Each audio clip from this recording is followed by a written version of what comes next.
ഇപ്പം നമ്മൾ നിൽക്കുന്നത് ഈ വീടിൻ്റെ ഓപ്പൺ ടെറസിലാണ്. ഈ വീടിൻ്റെ തന്നെ ഉള്ളിൽ ഗ്രൗണ്ട് ഫ്ലോറിലും ഫസ്റ്റ് ഫ്ലോറിലൊക്കെ ഫ്ലോറിങ് മൊത്തം ചെയ്തിട്ടുണ്ടത് വലിയ ടൈൽ 8-4 ഈ ക്യൂട്ടോൻ്റെ ബ്രഷ് 60 എന്ന് പറഞ്ഞ മോഡൽ വെച്ചുകൊണ്ടാണല്ലോ.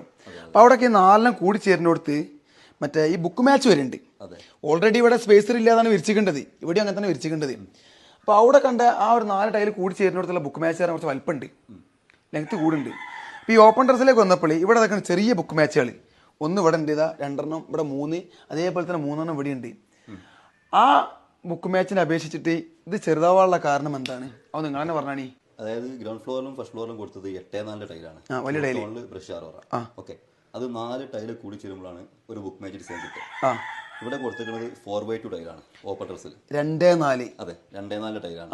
ഇത് 2 ടൈല് കൂടി ചേരുമ്പോൾ ആ ഒരു ഡിസൈൻ കിട്ടുന്നുണ്ട്. ഓക്കെ, 4 ടൈലിന്റെ ആവശ്യമില്ല, 2-4 ആവുമ്പോഴേ. അപ്പൊ ചെറിയ സ്പേസ് ഉള്ള റൂമൊക്കെ ആണെന്നുണ്ടെങ്കിൽ, ചെറിയ ഡൈനിങ് ഹാൾ ആണെന്നുണ്ടെങ്കിൽ, ഇതേപോലത്തെ ഡിസൈൻ കിട്ടണമെന്നുണ്ടെങ്കിൽ ഏറ്റവും ബെറ്റർ 4x2 ടൈലാണ്. 4x2 അതെ, അവൈലബിൾ ആണ്. നേരെ മറിച്ച് 8-4 ചെയ്യുകയാണെന്നുണ്ടെങ്കിൽ ബുക്ക് മാച്ച് ഡിസൈൻ കിട്ടും, പക്ഷെ ഒരുപാട് ടൈൽസ് വേസ്റ്റേജ് വരും. അതായത് ഈ വലിയ ടൈലിൽ ബുക്ക് മാച്ചിനെ കറക്റ്റ് സ്റ്റൈൽ വേണമെന്നുണ്ടെങ്കിൽ ആ ടൈലിന്റെ ബാക്കി ഭാഗം മൊത്തമായിട്ട് പോകണം. അത് ഏകദേശം 4.50 ലെങ്ത്തും 2.40 വിടുത്തും ഉണ്ടെങ്കിൽ ഒരു ബുക്ക് മാച്ച് കിട്ടുള്ളൂ. ഇത് നമുക്ക് 1.70 ലെങ്ത്തും 2.40 വിടുത്തും ഉണ്ടെന്നുണ്ടെങ്കിൽ ഈ ഒരു ബുക്ക് മാച്ച് ഡിസൈൻ സാധനം കിട്ടും. ഉദാഹരണത്തിന് ഇപ്പോൾ ഒരാൾക്ക് വാശി 8-4 ടൈലുമ്പോൾ തന്നെ ബുക്ക് മാച്ച് മാത്രം ചെറിയ ഏരിയക്ക് വേണമെന്ന് പറഞ്ഞിട്ടാണെങ്കിൽ ബാക്കിയുള്ള പീസ് മൊത്തം വേസ്റ്റ് ആവും. ടൈൽസിന്റെ പകുതി വരെ വേസ്റ്റ് ആവും. ആ സ്റ്റൈൽ വേണമെങ്കിൽ എങ്ങനെ വേണമെന്ന് അറിയോ, ടൈൽസിന്റെ ബാക്കി ഭാഗം കാണണം, അപ്പോഴാ കറക്റ്റ് ലുക്ക് കിട്ടുള്ളൂ. കാണിച്ചു തരാം. ഇത് എന്ന് പറഞ്ഞിട്ടാണെങ്കിൽ ആ ഒരു എൻഡിൽ വരുമ്പോഴേ 4 ടൈൽ കൂട്ടി ചേരുന്ന ആ സെന്ററിൽ വരുമ്പോഴേ ആ ഡിസൈൻ കിട്ടുള്ളൂ. അത് മാത്രം കട്ട് ചെയ്ത് വെച്ചിരിക്കുകയാണെങ്കിൽ ആ ഒരു ഭംഗി കിട്ടൂല, ഡിസൈനിന്റെ ഭംഗി കിട്ടൂല. അപ്പൊ നിങ്ങൾ എന്താക്കിയെന്ന് അറിയോ, അവിടുത്തെ ഈ ബ്രഷ് 60 അതേ മാച്ചായ ടൈല് 2-4 കൊണ്ടുവന്ന് കണ്ട് ഇവിടെ സെറ്റാക്കി. അപ്പൊ ഈ ആ 8-4 അതേ ടൈൽ ഇവിടെ കിട്ടിക്കണല്ലോ. അപ്പൊ എല്ലാ തരം 8-4 മാച്ച് ടൈല് 2-4 ഉണ്ട്. ഇപ്പൊ ഏകദേശം കമ്പനിയൊക്കെ അങ്ങനെ ഇറക്കുന്നുണ്ട്. 2-4, 5-3, 6-4 സാധനമൊക്കെ അവൈലബിൾ ആണ് അല്ലേ?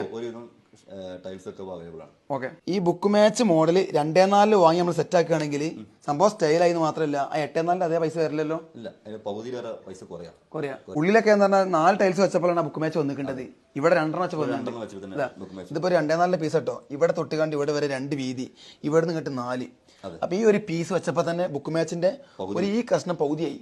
പിന്നെ അടുത്ത പീസാണ് ഈ കാണുന്നത്, അത് വെച്ചപ്പോൾ തന്നെ ബാക്കി പകുതിയായി. അപ്പൊ 2 പീസിൽ എന്തായി, ഓൾറെഡി ഈ സാധനം സെറ്റായി.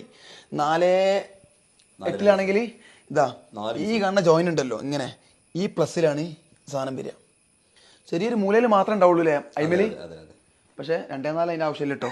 2 പീസ് ഇങ്ങനെ വീതിക്ക് അടുപ്പിച്ച് വെച്ചാൽ തന്നെ സംഭവം മോഡൽ സെറ്റായിട്ടുണ്ട്. ഈ ഉള്ളിലൊരു സംഭവം പാടെ കാണിച്ചു തരാം. കാരണം അല്ലേ ഒരൊറ്റ സംശയം പാടുണ്ട്. നമ്മൾ നേരെ ഇതാ ഉള്ളിൽ കണ്ട് കയറി കഴിഞ്ഞിരിക്കുകയാണെങ്കിൽ ഫസ്റ്റ് ഫ്ലോറിലെ ഹാളാണ് ഈ കാണുന്നത് കേട്ടോ. ഇവിടുത്തെ ബുക്ക് മാച്ച് കണ്ടോ, ഇത് 4 വീതിയാണ്.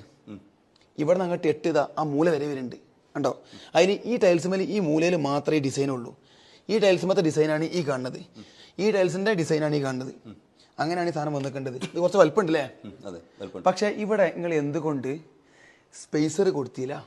സ്പേസർ കൊടുത്താൽ മെയിനായിട്ട് ആ ഡിസൈൻ ബ്രേക്ക് ആവും. അതായത് ഈ ഒരു ഭംഗി കിട്ടണമെന്നുണ്ടെങ്കിൽ ജോയിന്റ് ഫ്രീ തന്നെ വേണം. തീർച്ചയായിട്ടും ഈ 4 ടൈൽസ് കൂടി ചേരുമ്പോഴുള്ള ഈ ഡിസൈൻ കിട്ടണമെന്നുണ്ടെങ്കിൽ ജോയിന്റ് ഫ്രീ ചെയ്യണം. സ്പേസർ കൊടുത്താൽ ആ ഒരു ഡിസൈനിന്റെ ഇടയിൽ കൂടെ ഒരു വര വരുമ്പോൾ നമ്മൾ ഇനി എങ്ങനെ മാച്ച് ആയ പൗഡർ ഇട്ട് ജോയിന്റ് അടിച്ചുകയാണെങ്കിൽ പോലും ഇത്ര രസം കിട്ടൂലല്ലേ? അപ്പൊ ചില പണിക്കാർ എന്ത് ചെയ്യണ്ടല്ലോ പറയുന്നുണ്ട്, മറ്റേ ഈ വലിയ ടൈലൊക്കെ വിരിക്കുന്ന സമയത്ത് ഇതിന്റെ എക്സ്പാൻഷൻ കാരണം നമ്മൾ എന്ത് ചെയ്യണം, എന്തായാലും നിർബന്ധപരമായിട്ട് ഇതിന് 3mm സ്പേസറെങ്കിലും വെക്കണം എന്നൊക്കെ പറയുന്നുണ്ടല്ലോ. അപ്പൊ നിങ്ങൾ പാവൊന്നും വെക്കാതെ ഈ ഒരു ജോയിന്റ് ഫ്രീ ആക്കി വെക്കുമ്പോൾ കുറച്ച് കാലം കഴിഞ്ഞിരിക്കുകയാണെങ്കിൽ ഇതിന് എന്തെങ്കിലും ബുദ്ധിമുട്ട് വരുമോ? ഇല്ല, അങ്ങനെ സംഭവിക്കില്ല. ഗ്യാരണ്ടി കൊടുക്കാൻ തയ്യാറാ? നമ്മൾ ഗ്യാരണ്ടി. എത്ര കൊല്ലം? ഇത് ഫസ്റ്റ് പ്ലാസ്റ്ററിങ് ചെയ്തതിന്റെ ശേഷം അത് ഒരാഴ്ചയോളം നനച്ച് ഉണക്കി അതിന്റെ ശേഷം ഗമ്മില് വൈബ്രേറ്റർ മെഷീൻ വെച്ചിട്ടാണ് ഇത് ഫിക്സ് ചെയ്യുന്നത്. എല്ലായിടത്തും സംഭവം സെറ്റ് ആയി കിട്ടുന്നുണ്ടല്ലേ? പണ്ടത്തെ മാതിരി ആമർമുട്ടല്ല, വൈബ്രേറ്റർ മെഷീൻ അടക്കാണ് ഇത് ചെയ്യുന്നത്. അതുകൊണ്ട് തന്നെ എല്ലാ ഭാഗത്തും ഒരേപോലെ ഗമ്മ് എത്തും, എല്ലാ ഭാഗത്തും ഒരേപോലെ ആ ഒരു വൈബ്രേറ്റർ മെഷീന്റെ പവർ എത്തും. ഒരു ടൈല് ഒന്നിനോട് മാച്ച് ആകാത്ത ടൈപ്പ് ടൈലുകളുണ്ട്, അത് നമുക്ക് എങ്ങനെയും വിരിക്കാം. അത് വേണമെന്നുണ്ടെങ്കിൽ 2mm സ്പേസിലോട്ട് വിരിക്കാം, 3mm സ്പേസിലോട്ട് വിരിക്കാം, സ്പേസർ ഇല്ലാതെ വിരിക്കാം, ജോയിന്റ് ഫ്രീ ആയിട്ടും വിരിക്കാം. ഇനി ഒരു ഓപ്ഷൻ നമുക്കാണെങ്കിൽ ജോയിന്റ് ഫ്രീ ആ ഒരു ഫീലിംഗ് കിട്ടും വേണം, എന്നാൽ സ്പേസർ ഇടും വേണം എന്ന് പറഞ്ഞാല് ചെറിയ 2mm സ്പേസർ ഇട്ടുകൊണ്ട് സെയിം കളർ ഗ്ലാസ് ഓഫ് കൊടുക്കാൻ നോക്കാം. പക്ഷെ 100% ഈ ഫിനിഷിംഗ് കിട്ടൂല, ഗ്യാരണ്ടിയാണ്. ഇപ്പൊ 8-4 ഇതേപോലത്തെ ബുക്ക് മാച്ച് ടൈൽ ഒരാൾ വാങ്ങി വെച്ചോളി. അപ്പൊ അതിന്റെ ഹൈലൈറ്റ് ഏരിയ ഉണ്ടാവുമല്ലോ, സിറ്റ് ഔട്ട്, മജ്ലിസ്, അതേപോലെ തന്നെ മെയിൻ ഹാളിന്റെ പാസേജ്, അവിടെയൊക്കെ ഈ ഒരു മോഡൽ കിട്ടാൻ വേണ്ടിയിട്ട് നിങ്ങൾ എന്തെങ്കിലുമൊക്കെ ടെക്നിക്ക് ഉപയോഗിക്കുമോ? അളവും കാര്യമൊക്കെ എടുത്തുകാണ്ട് ഈ ഒരു ചെറിയൊരു ഏരിയയിൽ ഇപ്പം 4 ടൈൽസ് വെച്ച ഡിസൈൻ നമുക്ക് സെറ്റാക്കാൻ കഴിയില്ല. ഏത് ഈ കാണുന്ന ചെറിയൊരു ഏരിയയിൽ ബുക്ക് മാച്ചിന്റെ വലിയ 8x4 4 പീസ് വെച്ചുകാണ്ട് ഡിസൈൻ ചെയ്യാൻ കഴിയില്ല. വേസ്റ്റ് വരും, ഒരുപാട് വേസ്റ്റ് വരും. അപ്പൊ ഇതൊരു വലിയൊരു വിശാലമായിട്ടുള്ള ഏരിയയാണ്. അപ്പൊ ഇവിടെ നമുക്ക് ആ ഒരു ബുക്ക് മാച്ച് ഡിസൈൻ എത്രത്തോളം കൊടുക്കാൻ പറ്റുമോ അത്രത്തോളം കൊടുക്കാൻ നോക്കും, സെറ്റാക്കാൻ നോക്കും. ഇവിടെ 1 വന്നിന്, ഇവിടെ 2 വന്നിന്, 3 വന്നിട്ടുണ്ട്, സെന്ററിൽ 2 വന്ന് ഒരു എൻഡിന് കറക്റ്റ് 3 വന്നു, ഒരേ അളവിലെ പക്കായി വന്നിട്ടുണ്ട്. ഈ ഒരുവിധം ക്ലൈന്റ് ഒക്കെ ടൈൽസ് എടുക്കുന്നതിന്റെ മുമ്പ് ഞങ്ങളോട് അഭിപ്രായം ചോദിക്കും, ഈ ഒരു ഏരിയയിൽ നമുക്ക് 8x4 ഇരിക്കാൻ പറ്റുമോ, ആ മോഡൽ കിട്ടുമോ, വൃത്തി ഉണ്ടാവോ, സ്റ്റൈൽ ഉണ്ടാവോ, ഏറ്റവും ബെറ്റർ ടൈല് 6x4 ആണോ 8x4 ആണോ, നമുക്കൊരു സൈറ്റ് കണ്ടാൽ നമുക്കൊരു ഐഡിയ ഉണ്ടാവില്ല. ആ ഐഡിയക്ക് അനുസരിച്ച് സൈറ്റിന്റെ സൈസിനനുസരിച്ച് നമ്മൾ ടൈൽസിന്റെ സൈസിൽ മാറ്റം വരുത്തും. ചില സൈറ്റിൽ നമ്മൾ 8x4 സെലക്ട് ചെയ്യും, അല്ലെങ്കിൽ നമ്മൾ 6x4 ആവും. അതല്ലാന്നുണ്ടെങ്കിൽ അതിന്റെ നേരെ താഴത്ത് 80x160 പറഞ്ഞ സൈസ് ടൈൽ കിട്ടും. ഒരു ഏരിയക്ക് അനുസരിച്ചല്ലേ ഫസ്റ്റ് ടൈൽ എടുക്കൂല ആരും. ഫസ്റ്റ് ഒരു പണിക്കാരൻ ഫ്ലോറിങ് തുടങ്ങാൻ ഉദ്ദേശിച്ച് കഴിഞ്ഞിട്ടുണ്ടെങ്കിൽ പണിക്കാരെ സെലക്ട് ചെയ്യും.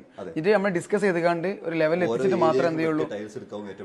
ഈ വീടിന്റെ ഫ്ലോറിൽ ഇപ്പോൾ 8x4 ഈ പ്രഷറിന്റെ വലിയ പീസൊക്കെ ഇടാനുള്ള കാരണം എന്താ വെച്ചാൽ ഇവിടെ ലെങ്ത്തുള്ള ഏരിയ അല്ലേ, സ്പേസുള്ള ഏരിയ ആണ്. സ്പേസുള്ള ഏരിയയിൽ മാത്രമേ ഡിസൈൻ കാണാൻ കഴിയുള്ളൂ അല്ലേ, മറ്റോടത്ത് വലിയ ഡിസൈനിൽ കാര്യമില്ല. നന്നാവുക ഏത് ഇതേപോലെ ബുക്ക് മാച്ച് വരാത്ത ഇതേ ഷാഡോക്ക് വരുന്ന പ്ലെയിൻ ടൈലുകൾ വേറെ ഉണ്ടല്ലേ, എടുത്താൽ മതില്ലേ.